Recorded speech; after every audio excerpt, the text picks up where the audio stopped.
10 വർഷത്തിലകം ജയിലിൽ കിടന്ന 209 തടവുകാർക്ക് ഇളവ് അനുവദിച്ച 2011 സർക്കാർ ഉത്തരവ് ഹൈക്കോടതി റദ്ദാക്കി. പുറത്തുവിട്ടവരുടെ കാര്യത്തിൽ ഗവർണറും സർക്കാരും 6 മാസത്തിനകം പുനഃപരിശോധന പൂർത്തിയാക്കണം. മാനദണ്ഡങ്ങൾ പാലിച്ചില്ലെങ്കിൽ ശിക്ഷാ കാലയളവ് പൂർത്തിയാക്കേണ്ടി വരുമെന്നും കോടതി ഉത്തരവിട്ടു. ശ്രീനാഥ് ചേരുന്നു. ശ്രീനാഥ്, എന്തൊക്കെയാണ് കോടതി ഉത്തരവിലെ പ്രസക്ത ഭാഗങ്ങൾ? ഗോവി 36 ജീവപര്യന്തം തടവുകാരെ വിട്ടയക്കാൻ ഏതാനും മാസം മുമ്പ് സംസ്ഥാന സർക്കാർ തീരുമാനമെടുത്തിരുന്നു. എന്നാൽ ഈ തീരുമാനം 2 പ്രാവശ്യം ഗവർണർ തിരിച്ചയച്ചു. മാത്രമല്ല ഈ കേസിൽപ്പെട്ട ഇരകളിൽ ചിലരുടെ ബന്ധുക്കൾ ഹൈക്കോടതിയെ സമീപിക്കുകയും ചെയ്തു. ഇതിനെ തുടർന്നാണ് സംസ്ഥാന സർക്കാർ AG മുഖാന്തരം ഹൈക്കോടതിയിൽ നൽകിയ സത്യവാങ്മൂലത്തിൽ പറയുന്നത് ഇത്തരത്തിൽ സംസ്ഥാന സർക്കാരിന് അധികാരമുണ്ട്. 2011 ഇത്തരത്തിൽ 209 ജീവപര്യന്തം തടവുകാരെ വിട്ടയച്ചിരുന്നു എന്ന് സംസ്ഥാന സർക്കാർ ബോധിപ്പിച്ചു. എന്നാൽ ഈ 209 പേരുടെ ലിസ്റ്റുകൾ എടുക്കാൻ ഹൈക്കോടതി നിർദ്ദേശിക്കുകയും ഇവ പരിശോധിക്കാൻ നിർദ്ദേശിക്കുകയും ചെയ്തപ്പോഴാണ് ഇതിൽ നടന്ന ക്രമക്കേട് ഹൈക്കോടതിക്ക് മനസ്സിലായത്. ഈ ജീവപര്യന്തം തടവുകാരിൽ 14 വർഷം പൂർത്തിയാക്കിയവർ വെറും 5 പേർ മാത്രമായിരുന്നു. 10 വർഷത്തെ ശിക്ഷ പൂർത്തിയാക്കിയത് 100-ൽ താഴെ ആളുകളാണ് എന്ന് കണ്ടെത്തിയിരുന്നു. ഇതിനെ തുടർന്നാണ് കർശനമായ ചില നിർദ്ദേശങ്ങൾ ഇപ്പോൾ ഹൈക്കോടതി പുറപ്പെടുവിച്ചിരിക്കുന്നത്. 10 വർഷത്തിൽ താഴെ ജയിലിൽ കടന്നവരടക്കമുള്ളവരുടെ കാര്യത്തിൽ പുനഃപരിശോധന വേണം എന്ന് ഹൈക്കോടതി ആവശ്യപ്പെട്ടിരിക്കുന്നു. നേരത്തെ എടുത്ത സർക്കാർ തീരുമാനം റദ്ദാക്കാനും ഹൈക്കോടതി ആവശ്യപ്പെട്ടിരിക്കുകയാണ്. ഇക്കാര്യത്തിൽ ഗവർണറും സർക്കാരും 6 മാസത്തിനകം പുനഃപരിശോധന നടത്തണം. പരിശോധനയ്ക്ക് ശേഷം യോഗ്യതയില്ലെങ്കിൽ ശിക്ഷാ കാലാവധി പൂർത്തിയാക്കാൻ ഈ തടവ് പുള്ളികൾ വിധേയരാകണം എന്നും ഇപ്പോൾ ഹൈക്കോടതി നിർദ്ദേശിച്ചിരിക്കുന്നു. പുറത്തിറങ്ങിയവരുടെ ജീവിത നിലവാരവും അവരുടെ സ്വഭാവവും അവരുടെ പിന്നീടുള്ള ക്രിമിനൽ പശ്ചാത്തലവും ഒക്കെ പരിഗണിച്ച് വേണം ഇക്കാര്യത്തിലൊരു തീരുമാനമെടുക്കാൻ എന്നും ഹൈക്കോടതി നിർദ്ദേശിച്ചിട്ടുണ്ട്. ഗോപികൃഷ്ണൻ. ശ്രീനാഥാണ് വിവരങ്ങൾ നൽകിയത്. CBI ഡയറക്ടർ സ്ഥാനത്ത് നിന്ന് നീക്കിയതിനെതിരെ അലോക് വർമ്മ CBIയുടെ വിശ്വാസ്യത തകർക്കാനാണ് നിലവിലെ ശ്രമമെന്ന് അലോക് വർമ്മ ആരോപിച്ചു. അതേസമയം അഴിമതി കേസിലെ FIR റദ്ദാക്കണമെന്നാവശ്യപ്പെട്ട് CBI special director Rakesh Asthana നൽകിയ ഹർജിയിൽ ഡൽഹി ഹൈക്കോടതി ഇന്ന് വിധി പറയും. ഉണ്ണികൃഷ്ണൻ ചേരുന്നു വിവരങ്ങളുമായി. ഉണ്ണിയും ശക്തമായ പ്രതികരണങ്ങളുമായി അലോക് വർമ്മ, എന്തൊക്കെയാണ് പുതിയ വിവരങ്ങൾ? ഗോപി, CBI ഡയറക്ടർ സ്ഥാനത്ത് നിന്ന് ഇന്നലെ മാറ്റിയതിന് പിന്നാലെയാണ് അലോക് വർമ്മയുടെ പ്രതികരണം വന്നിരിക്കുന്നത്. അദ്ദേഹം ഒരു പ്രസ്താവനയിലൂടെയാണ് തന്റെ നിലപാട് വ്യക്തമാക്കിയിരിക്കുന്നത്. CBIയിലെ വിശ്വാസ്യത കാത്തു സൂക്ഷിക്കാനാണ് താൻ ശ്രമിച്ചിരുന്നത്. എന്നാൽ ആ വിശ്വാസ്യതയ്ക്ക് വിരുദ്ധമായാണ് ഇപ്പോൾ തന്നെ നീക്കാനുള്ള ശ്രമങ്ങൾ. വിശ്വാസ്യത തകർക്കുന്നവരാണ് അതിന് പിന്നിൽ.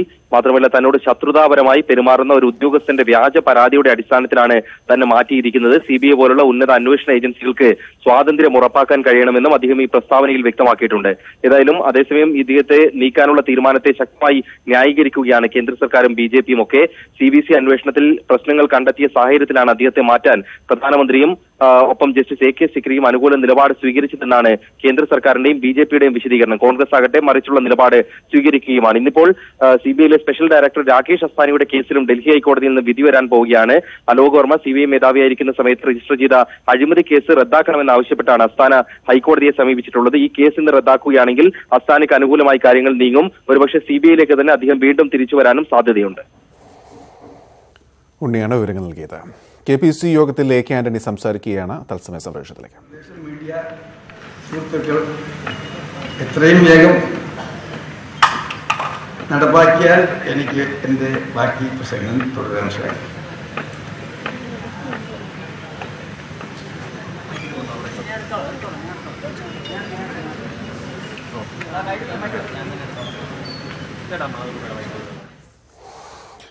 വാർത്തകളിലേക്ക്. പണിമുടക്ക് ദിനത്തിൽ തിരുവനന്തപുരം SBI ബാങ്ക് ആക്രമിച്ച സംഭവത്തിൽ 5 പേരെ കൂടി പോലീസ് തിരിച്ചറിഞ്ഞു.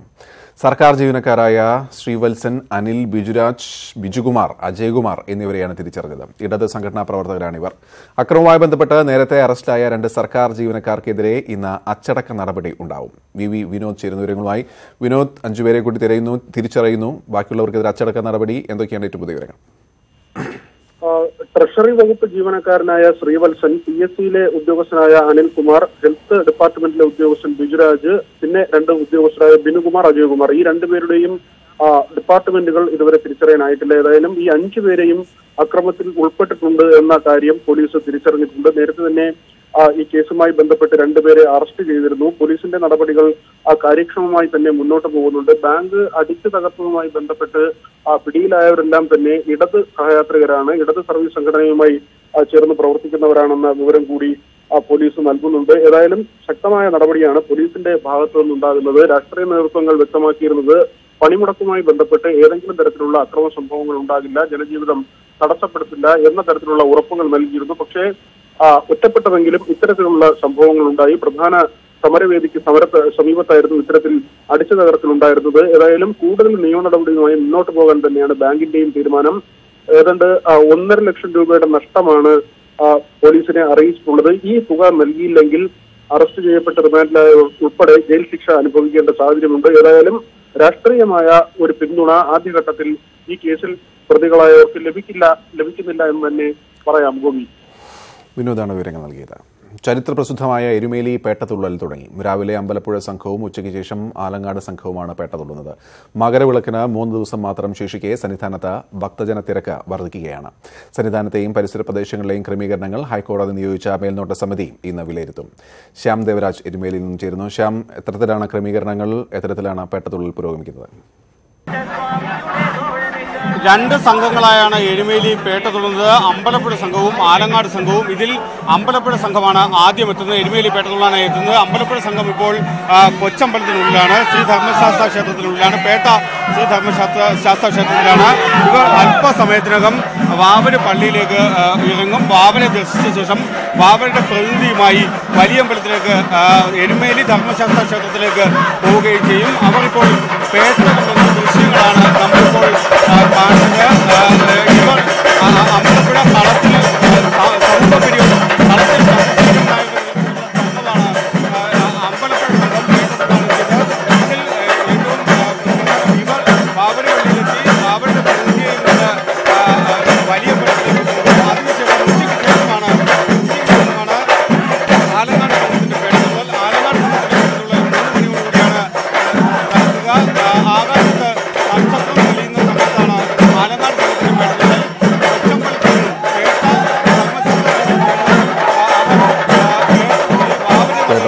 പുരോഗമിച്ചുകൊണ്ടിരിക്കുകയാണ്. ശ്യാമാണ് വിവരങ്ങൾ നൽകുന്നത്. ദേവസ്വം ബോർഡ് പ്രസിഡന്റ് സ്ഥാനത്ത് നിന്ന് എ പത്മകുമാർ രാജിവെച്ചെന്ന വാർത്ത നിഷേധിച്ച് ദേവസ്വം മന്ത്രി കടകംപള്ളി സുരേന്ദ്രൻ.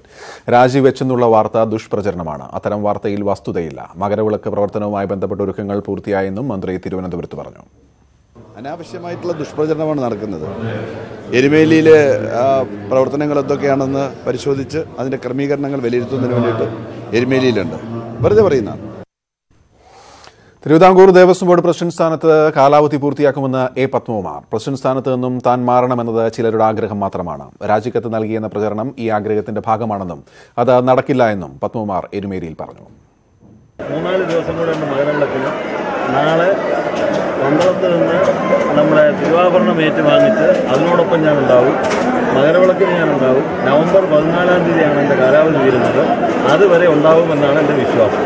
വാർത്തകൾ പടച്ചുവിടാൻ വേണ്ടി ചില ആളുകളുണ്ടല്ലോ, ഈ വെറുതെ എന്തെങ്കിലും വാർത്തകൾ ഇറക്കുക. പിന്നെ ചിലരുടെ ആഗ്രഹത്തിൻ്റെ അടിസ്ഥാനത്തിൽ ഇത് കാണുമ്പോൾ പലരും സ്വപ്നം കാണും. സ്വപ്നം കാണാൻ ടാക്സ് ഇല്ലാത്തതുകൊണ്ട് എത്ര വേണമെങ്കിൽ സ്വപ്നം കാണും.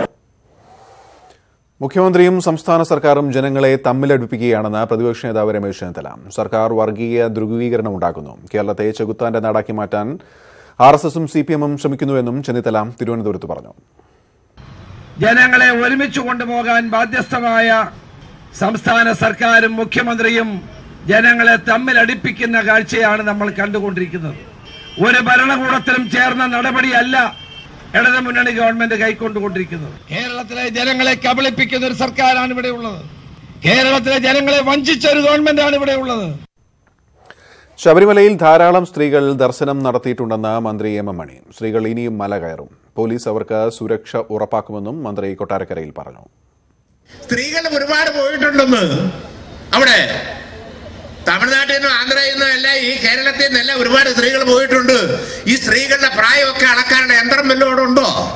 ഒന്നുമില്ലെന്ന് ചിലര് ആളുകൾ പറയുന്നത് കേട്ടാൽ തോന്നുന്നു യന്ത്രം ഉണ്ടെന്ന്. ദേവസ്വം ബോർഡ് പ്രസിഡന്റും മറ്റൊക്കെ പറയുന്നത് കേട്ടപ്പോൾ തോന്നി യന്ത്രം വെച്ച് അളക്കാൻ പണി പുള്ളിക്കാന്ന്. ശബരിമല 10,000-കണക്കിന് സ്ത്രീകൾ പോയിട്ടുണ്ടെന്ന് അവിടെ പൊയ്ക്കൊണ്ടിരിക്കുകയാണെന്ന്. പിന്നെ ഇപ്പൊ വെല്ലുവിളി പോലെ പോയി, പ്രായം കുറഞ്ഞവർ പോയി. ഇതാ ഞങ്ങൾക്ക് ഇത്ര പ്രായമേ ഉള്ളൂ. ഇതാ ഇപ്പൊ ഇന്നലെയും പോയിട്ടുണ്ട് ഒരാള്. ഇനിയും പോകുന്നവർക്ക് ഞങ്ങൾ സംരക്ഷണം കൊടുക്കും. അത് ഗവൺമെന്റ് നയവാ. സംസ്ഥാനത്തെ ഭൂരിപക്ഷം ഉപഭോക്തൃ തർക്ക പരിഹാര കോടതികളുടെയും പ്രവർത്തനം നിലച്ചു. 14 ജില്ലകളിലെ ഉപഭോക്തൃ കോടതികളിൽ 4 എണ്ണം മാത്രമാണ് കാര്യക്ഷമമായി പ്രവർത്തിക്കുന്നത്. ഒഴിവുകളിൽ നിയമനം നടത്താത്തതാണ് പ്രവർത്തനത്തെ ബാധിച്ചത്. സംസ്ഥാനത്തെ 14 ഉപഭോക്തൃ തർക്ക പരിഹാര കോടതികളിൽ ഇപ്പോൾ പ്രവർത്തിക്കുന്നത് കോഴിക്കോട്, പാലക്കാട്, കൊല്ലം, പത്തനംതിട്ട ജില്ലകളിലെ കോടതികൾ മാത്രം. ഒഴിവുകളിലേക്ക് നിയമനം നടത്താത്തതാണ് മറ്റ് ജില്ലകളിലെ പ്രവർത്തനം നിലയ്ക്കാൻ കാരണം. എറണാകുളം ജില്ലയിൽ മാത്രം കെട്ടിക്കിടക്കുന്നത് 2000ഓളം കേസുകളാണ്.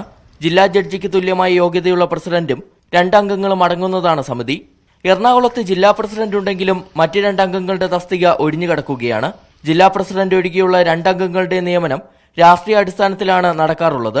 ഇടതുമുന്നണിയിലെ ഘടകകക്ഷികൾക്കിടയിലുള്ള തർക്കമാണ് നിയമനം വൈകാൻ കാരണമെന്നാണ് ആരോപണം. അതിലെ രാഷ്ട്രീയ താല്പര്യമാണ് പ്രധാന ഘടകമായിട്ടും. അതുകൊണ്ടാണ് ഈ കാലതാമസത്തിന് കാരണമെന്നാണ് ഞങ്ങൾ അനുമാനിക്കുന്നത്. സർക്കാരിന്റെ നിർദ്ദേശപ്രകാരം കൺസ്യൂമർ അഫയേഴ്സ് സെക്രട്ടറി, ഉപഭോക്തൃ തർക്ക പരിഹാര കമ്മീഷൻ ചെയർമാൻ, നിയമ സെക്രട്ടറി എന്നിവരടങ്ങുന്ന സമിതിയാണ് നിയമനം നടത്തേണ്ടത്. നേരത്തെ ഉപഭോക്തൃ കോടതികളിലെ നിയമനം കൃത്യസമയത്ത് നടക്കാത്തതിന് ഹൈക്കോടതി സ്വമേധയാ കേസെടുക്കുകയും സർക്കാരിന് നിർദ്ദേശം നൽകുകയും ചെയ്തിരുന്നു. വർഷങ്ങൾ പഴക്കം ചെന്ന കേസുകൾ പോലും കെട്ടിക്കിടക്കുമ്പോഴാണ് സംസ്ഥാനത്തെ ഒട്ടുമിക്ക ഉപഭോക്തൃ കോടതികളുടെയും പ്രവർത്തനം നിശ്ചലമായിരിക്കുന്നത്. ഇതോടെ പ്രശ്നപരിഹാരത്തിന് ആരെ സമീപിക്കണമെന്ന പ്രതിസന്ധിയിലാണ് ഉപഭോക്താക്കൾ. കൊച്ചിയിൽ നിന്നും SS ശരൺ, ന്യൂസ് 18. അഴിമതിയെ തുടർന്ന് UDF സർക്കാർ പിരിച്ചുവിട്ട മുൻ പ്രസിഡന്റ് ജോയ് തോമസ് വീണ്ടും കൺസ്യൂമർ ഫെഡ് ഭരണസമിതിയിലേക്ക്. 9 വിജിലൻസ് കേസുകളിൽ പ്രതിയായ ജോയ് തോമസ് ഇടുക്കി ജില്ലയിലെ ഹോൾസെയിൽ സൊസൈറ്റിയുടെ പ്രതിനിധിയായാണ് എത്തുന്നത്. വിജിലൻസിന്റെ ഓപ്പറേഷൻ അന്നപൂർണ റെയ്ഡിലാണ് കൺസ്യൂമർ ഫെഡ് സ്ഥാപനങ്ങളിൽ നടന്ന കോടികളുടെ അഴിമതി കണ്ടെത്തിയത്. വിജിലൻസ് രജിസ്റ്റർ ചെയ്ത 9 കേസുകളിലും അന്ന് കൺസ്യൂമർ ഫെഡ് പ്രസിഡന്റായിരുന്ന ജോയ് തോമസ് പ്രതിയാണ്. അഴിമതി തെളിഞ്ഞ സാഹചര്യത്തിൽ ഭരണസമിതിയെ ഉമ്മൻചാണ്ടി സർക്കാർ തന്നെ പിരിച്ചുവിട്ടിരുന്നു. സഹകരണ വകുപ്പിന്റെയും കൺസ്യൂമർ ഫെഡിന്റെയും ആഭ്യന്തരാന്വേഷണ റിപ്പോർട്ടുകളിലും ജോയ് തോമസിനെതിരെ ഗുരുതരമായ പരാമർശങ്ങളുണ്ട്. കേസുകൾ വിജിലൻസ് കോടതിയുടെ പരിഗണനയിലിരിക്കെയാണ് ജോയ് തോമസ് വീണ്ടും കൺസ്യൂമർ ഫെഡ് ഭരണസമിതിയിലേക്ക് എത്തുന്നത്. ഐ ഗ്രൂപ്പ് നേതാവായ ജോയ് തോമസ് ഇടുക്കി മുൻ DCC പ്രസിഡന്റാണ്. കോൺഗ്രസിന് മുൻതൂക്കമുള്ളതാണ് ഇടുക്കി ഹോൾസെയിൽ സൊസൈറ്റി. ഇവിടെ നിന്നുമാണ് ജോയ് തോമസ് പത്രിക നൽകിയത്. മറ്റാരും മത്സരിക്കാൻ ഇല്ലാത്തതിനാൽ സാങ്കേതിക നടപടിക്രമങ്ങൾ പൂർത്തിയായാൽ ജോയ് തോമസ് കൺസ്യൂമർ ഫെഡ് ഭരണസമിതിയിലെത്തും. ജില്ലാ മൊത്തവിതരണ സൊസൈറ്റി അംഗങ്ങൾക്ക് ഭരണസമിതി അംഗമാകാമെന്ന വ്യവസ്ഥ ദുരുപയോഗം ചെയ്താണ് കൺസ്യൂമർ ഫെഡ് ഭരണസമിതിയിലേക്ക് ജോയ് തോമസ് വീണ്ടും എത്തുന്നത്. തനിക്കെതിരായ കേസുകളുടെ ഗതി തിരിച്ചുവിടാൻ പോലും കൺസ്യൂമർ ഫെഡ് ഭരണസമിതിയിലെത്തുന്ന ജോയ് തോമസിന് കഴിയും. തിരുവനന്തപുരത്തു നിന്നും സുർജിത്ത് അയ്യപ്പത്ത്, ന്യൂസ് 18. ആലപ്പാട്ടെ കരിമണൽ ഖനന വിഷയത്തിൽ പൊതുമേഖലയ്ക്കെതിരായ നീക്കം സർക്കാർ അനുവദിക്കില്ല എന്ന് മന്ത്രി ജെ മേഴ്സിക്കുട്ടിയമ്മ. തീരം സംരക്ഷിച്ചുകൊണ്ട് ഖനനം എന്നതാണ് സർക്കാർ നയം. സ്വകാര്യ വ്യക്തികൾക്ക് ഖനനത്തിന് അനുമതി നൽകില്ല എന്നും മന്ത്രി വ്യക്തമാക്കി. അവിടെ സുരക്ഷ വേണം എന്നുള്ള കാര്യത്തിൽ തർക്കമില്ല. പക്ഷേ പൊതുമേഖലയ്ക്കെതിരായി നടത്തുന്ന നീക്കം ഗവൺമെൻറ് അംഗീകരിക്കില്ല. എന്നാൽ പ്രദേശത്തെ ജനങ്ങളുടെ സുരക്ഷ ഉറപ്പാക്കിക്കൊണ്ട് ചെയ്യുക എന്നുള്ളതാണ്. അങ്ങനെ തീരം സംരക്ഷിച്ചുകൊണ്ട് മാത്രമേ ഖനനം പാടുള്ളൂ എന്നത് ഗവൺമെൻറ് പോളിസിയാണ്. ഗവൺമെൻറ് ആ പോളിസി എടുത്തിട്ടുണ്ട്. അത് IRE നടപ്പാക്കേണ്ടതുണ്ട്. അത്രയും ഗവൺമെൻറ്റിന് വ്യക്തമായ മൈനിങ് പോളിസിയുണ്ട്. പൊതുമേഖലയിൽ മാത്രമേ മൈനിങ് പാടുള്ളൂ. സ്വകാര്യ വ്യക്തികൾക്ക് മൈനിങ് ഇവിടെ അംഗീകരിച്ചിട്ടില്ല. ഇവിടെ പ്രശ്നം തീരം സംരക്ഷിക്കണം. കര സംരക്ഷിക്കുകയും വേണം, പൊതുമേഖലയിലെ മിനറൽ സെപ്പറേഷൻ നടക്കുകയും വേണം. ഇത് രണ്ടും നടക്കും. ഇടവേള. മലങ്കര ഓർത്തഡോക്സ് സഭാ നേതൃത്വത്തിന്റെ എതിർപ്പ് തള്ളി തിരുവനന്തപുരം ഭദ്രാസനാധിപൻ ഇടത് നേതാക്കളെ ക്ഷണിച്ച് അത്താഴ വിരുന്ന് നൽകി. മുഖ്യമന്ത്രി പിണറായി വിജയനും മന്ത്രിമാരും CPI സംസ്ഥാന സെക്രട്ടറി കാനം രാജേന്ദ്രൻ അടക്കമുള്ള നേതാക്കളും വിരുന്നിൽ പങ്കെടുത്തു. പള്ളി തർക്കത്തിൽ സർക്കാർ സഭയെ വഞ്ചിച്ചുവെന്നും യാക്കോബായ സഭയ്ക്കൊപ്പമാണ് സർക്കാരെന്നുമാണ് ഓർത്തഡോക്സ് സഭയുടെ നിലപാട്. ഈ സാഹചര്യത്തിൽ ഇത്തരം വിരുന്ന് ഒഴിവാക്കണമെന്ന കാതോലിക്ക ബാവയുടെ നിർദ്ദേശം തള്ളിയാണ് വിരുന്ന് നടത്തിയതെന്ന് സൂചനയുണ്ട്. വിരുന്നിന്റെ ദൃശ്യങ്ങൾ ന്യൂസ് 18 ലഭിച്ചു. വിവരങ്ങളുമായി കിരൺ ബാബു ചേരുന്നു. കിരൺ, എന്തൊക്കെയാണ് സംബന്ധിച്ച്? ഗോപി, ഇന്നലെ വൈകുന്നേരമാണ് തിരുവനന്തപുരം റെസിഡൻസി ടവറിൽ വെച്ച് ഇത്തരം ഒരു വിരുന്ന് നടന്നത്. ക്രിസ്മസ് ന്യൂ ഇയർ ആഘോഷത്തിന്റെ ഭാഗമായിട്ടാണ് വിരുന്ന് എന്നുള്ളതാണ് തിരുവനന്തപുരം ഭദ്രാസനത്തിന്റെ ഔദ്യോഗിക നിലപാട്. ഇതിൽ വിവാദമായുള്ള പ്രധാനപ്പെട്ട വിഷയം ഓർത്തഡോക്സ് സഭയെ സംബന്ധിച്ച് സർക്കാരിനെതിരായ ശക്തമായ നിലപാടാണ് പരസ്യമായി തന്നെ സ്വീകരിച്ചിട്ടുള്ളത്. പള്ളി തർക്കങ്ങൾ ഉണ്ടായപ്പോഴെല്ലാം ഓർത്തഡോക്സ് സഭയ്ക്ക് അനുകൂലമായ നിലപാട് സ്വീകരിക്കുന്നതിന് പകരം യാക്കോബ സഭയ്ക്ക് അനുകൂലമായ നിലപാടാണ് സ്വീകരിച്ചത്. സുപ്രീം കോടതി വിധി നടപ്പാക്കണം എന്നുള്ളതാണ് ഓർത്തഡോക്സ് സഭയുടെ ആവശ്യം. ഈ ആവശ്യം അംഗീകരിക്കാൻ സർക്കാർ തയ്യാറായിട്ടില്ല.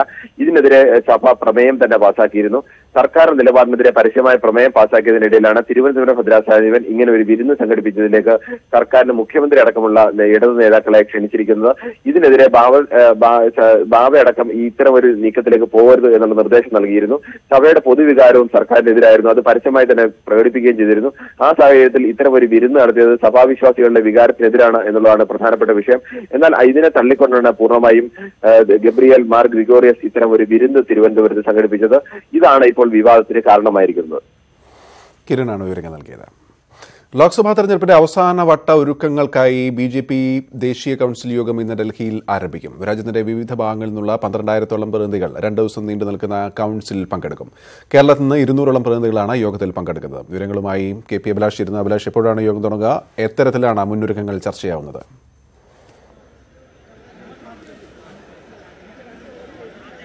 ഗോപീഷൻ, ലോക്സഭാ തെരഞ്ഞെടുപ്പിന് ഓരോ പാർട്ടി പ്രവർത്തകരെയും സജ്ജരാക്കുന്ന മിഷൻ 2019 ഭാഗമായാണ് 2 ദിവസത്തെ ദേശീയ കൌൺസിൽ യോഗം ഡൽഹി രാംലീല മൈതാനിയിൽ നടക്കുന്നത്. എനിക്ക് പിന്നിലായി കാണുന്ന ഈ വേദിയിൽ അല്പസമയത്തിനകം തന്നെ ദേശീയ അധ്യക്ഷൻ അമിത്ഷാ യോഗം ഉദ്ഘാടനം ചെയ്തുകൊണ്ട് സംസാരിക്കും. നാളെ നടക്കുന്ന ദേശീയ കൌൺസിലിൽ പ്രധാനമന്ത്രി നേരിട്ട് പങ്കെടുക്കുകയും മുഴുവൻ സമയവും പ്രധാനമന്ത്രി പ്രവർത്തകരോടൊപ്പം ഉണ്ടാവുകയും ചെയ്യും. ഒപ്പം സമാപന സമ്മേളനത്തിൽ പ്രധാനമന്ത്രി നേതാക്കളെ അഭിസംബോധന ചെയ്ത് സംസാരിക്കുകയും ചെയ്യും. ഈ തരത്തിലാണ് യോഗ നടപടികൾ നടക്കാൻ പോകുന്നത്. 12,000 പ്രതിനിധികളാണ് വിവിധ സംസ്ഥാനങ്ങളിൽ നിന്ന് യോഗത്തിനായി എത്തിയിട്ടുള്ളത്.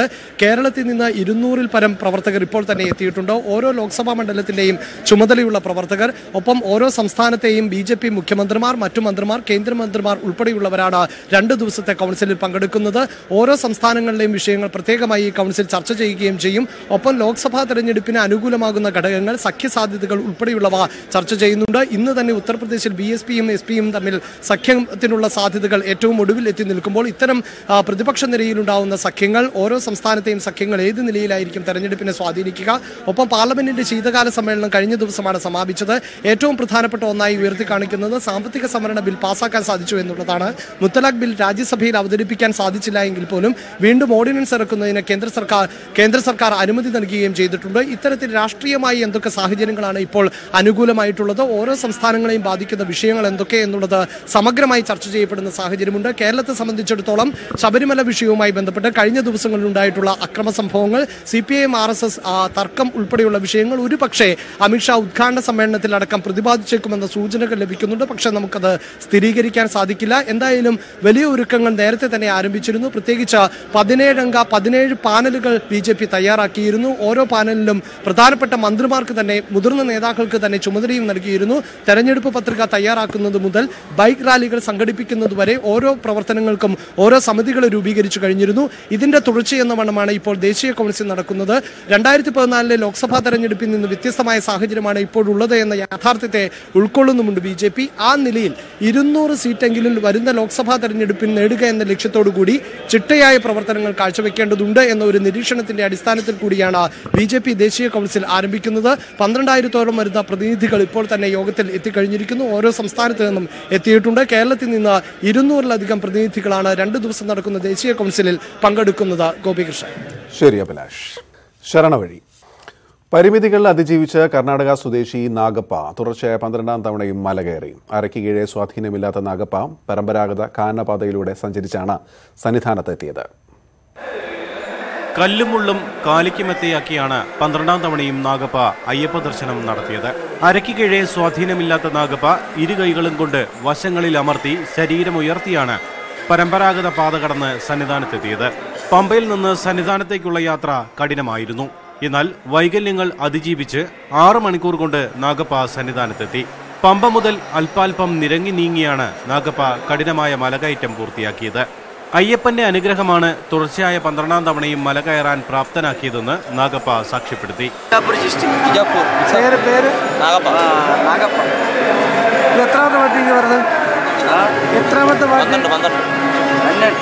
ദേവസ്വം ബോർഡിന്റെ കരാർ ജീവനക്കാരും സന്നദ്ധ പ്രവർത്തകരും നാഗപ്പയ്ക്ക് സഹായവുമായി പമ്പ മുതലുണ്ടായിരുന്നു.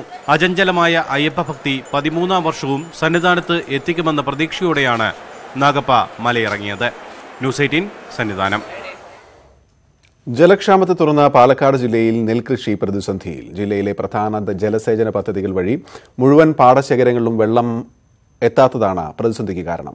നെൽകൃഷി ഉണങ്ങി തുടങ്ങിയതോടെ വൻ നഷ്ടമാണ് കർഷകർക്ക്. ചിറ്റൂർ പുഴയെ ആശ്രയിച്ചുള്ള പാടശേഖരങ്ങളിലും ആലത്തൂർ, കൊല്ലങ്കോട് തുടങ്ങി ജില്ലയിലെ പ്രധാന കാർഷിക മേഖലകളിലുമാണ് ജലക്ഷാമം മൂലം നെൽകൃഷി പ്രതിസന്ധിയിലായിട്ടുള്ളത്. പെരുവമ്പ് പഞ്ചായത്തിൽ മാത്രം 500-ലേറെ ഏക്കറിലാണ് നെൽകൃഷി ഉണങ്ങി നശിച്ചത്. നടേണ്ട സമയത്ത് മഴയെ ആശ്രയിച്ച് നട്ടു. അത് കഴിഞ്ഞ് കൃത്യമായി തരേണ്ട വെള്ളം ഡാം പൊട്ടുകയും കനാലിൻ്റെ ബണ്ട് പൊട്ടുകയൊക്കെ ചെയ്ത കാരണം ഒരു മാസം വൈകുകയും ടേൺ സിസ്റ്റം വരുന്നത് കൃത്യമായി കിട്ടാതിരിക്കുകയും ചെയ്തുകൊണ്ട് കംപ്ലീറ്റ് ഉണങ്ങി. മൂലത്തറ റെഗുലേറ്ററിന്റെ തകർച്ചയാണ് ചിറ്റൂർ ജലസേചന പദ്ധതിയെ പ്രതിസന്ധിയിലാക്കിയത്. ഇതേ തുടർന്ന് ചിറ്റൂർ പദ്ധതിയെ ആശ്രയിച്ചുള്ള പാടശേഖരങ്ങളിൽ ആവശ്യത്തിന് വെള്ളമെത്തിക്കാൻ കഴിയാതെയായി. പെരുവമ്പ് പഞ്ചായത്തിലെ പാലത്തുള്ളി, ചീരേങ്കാട്, മടിയപ്പാടം എന്നിവിടങ്ങളിലാണ് കൂടുതൽ കൃഷി കരിഞ്ഞുണങ്ങിയത്. ഭൂരിപക്ഷം ആൾക്കാരും ജലസേചനം ചിറ്റൂർപ്പുഴയെ ആശ്രയിച്ച് ചെയ്യുന്നു. വളരെ ചെറിയ ശതമാനം ആൾക്കാർ മാത്രമേ കുഴൽക്കിണറിലൂടെയുള്ളൂ. അതും ഒരു കുഴൽക്കിണറിൻ്റെ പരിധി നനച്ചെടുക്കാവുന്ന വിസ്തൃതി വളരെ കുറവാണ്. ഏക്കറിന് 30,000 രൂപ വരെ നഷ്ടം വന്നതായി കർഷകർ പറയുന്നു. ന്യൂസ് 18 പാലക്കാട്.